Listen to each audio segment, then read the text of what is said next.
Hello मित्रांनो, कसे आहात सगळेजण। मी शिराज बागवान व्हिडिओ करत आहे आणि आज काय थंडी खूप सुटलेली आहे। आता इथं ओपडीत बसलेली आहे मी।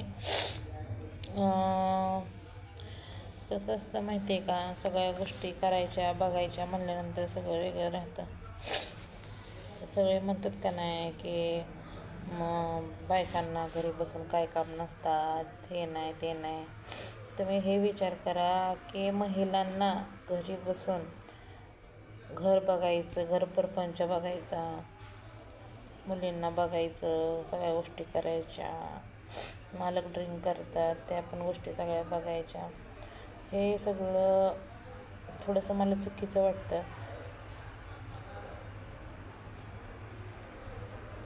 कारण आमच्या वडिलांनी असा विचार केला होता की बाबा हे लग्न झाल्यानंतर सुधरेल, थोडंसं ह्याच्यात बदल होईल, पण तसं काही झालेलं नाही।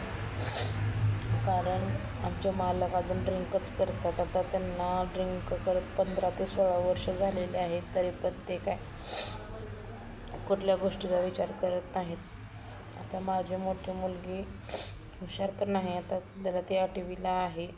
मग तिन्ही मुलींचा शिक्षणाचा खर्च वगैरे बघावा लागतो, परत कपडे आणा, परत कुठं लग्नाला जायचं म्हणल्यानंतर त्याचा खर्च, प्रवासाचा खर्च सगळ्या आपणच बघायचं म्हटल्यानंतर थोडंसं टेन्शन येतं। कसं असतं माहिती आहे का, करणारं एकटं असलं ना तर थोडंसं टेन्शनच येतं। आत्ताच्या दुनियेत कोण कोणाचा विचार करत नाही, सगळे विचार आपल्यालाच करावं लागतं। कारण आपले मालकच नीट नाही तर मग दुसऱ्यांना सांगून तरी काही फायदा आहे का। मग ह्या गोष्टी विचार करून सगळ्या कराव्या लागतात। कारण आता आपल्या मुली मोठ्या झालेल्या आहेत, त्यांना सगळं समजूतदारपणा येतो। आपण भांडण केलं, काही केलं तरी ते सगळं विचार करून सगळ्या गोष्टी कराव्या लागतात। आणि कसं असतं, विचार करूनच केल्यानंतरच मग लोक, आता मालकाला जरी असं विचार केला की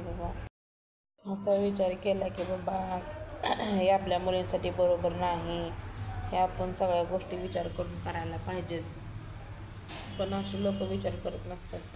कारण आपले मालक नीट नाहीत, त्याच्यामुळे आपल्याला सगळ्या गोष्टी ॲडजस्ट करून कराव्या लागतात। आणि कसं आहे माहिती आहे का, ह्या समाजात कसं आहे, महिलांना आता समजा मालक जर ड्रिंक करत असले तर काय म्हणतात, मालक म्हणजे हे आधारच असतो, दारुडा असला येडा असला तरी त्यांना सांभाळून घ्यायचं असतं। आणि महिलांनी जेवढं बी शिकलेलं असलं, काय बी केलेलं असलं तर तू किती पण शिक, काय पण कर, पण तुला शेवटी चुलच फुकावी लागणार, हे असलं विचार आहेत सगळ्या समाजात आपल्या। आणि आता सध्याला मी जे हॉस्पिटलमध्ये काम करते ना, ते हॉस्पिटलसुद्धा भाड्यानं आहे। आणि कसं असतं माहिती आहे का, आता भाड्यानं सगळ्या गोष्टी म्हणल्यावर सगळं पाण्याला भरपूर हे ते सगळं बघावं लागतं। आता ते बिल्डिंगची मालकीण येऊन गेली, कोणी कॉक फिरवला, कोणी पाणी चालू केलं, हे सगळ्या गोष्टी। आणि कसं आहे, ड्युटीवर डॉक्टर नसल्यामुळं, म्हणजे डॉक्टर आहेत ड्युटीवर पण ते वरती गेलं, त्याच्यामुळं थोडीशी कुरकुर करतात। आता सध्याला तर मी खाली बसलेली आहे निवांत। आता 8 वाजता माझी सुट्टी होते, मग 8 वाजता मी घरी जाणार आहे आणि स्वयंपाक वगैरे करायचा, निवांत झोपायचं। सकाळी 7 वाजता, 6:30 पावणे 7 वाजता उठते, मग घरचं काम।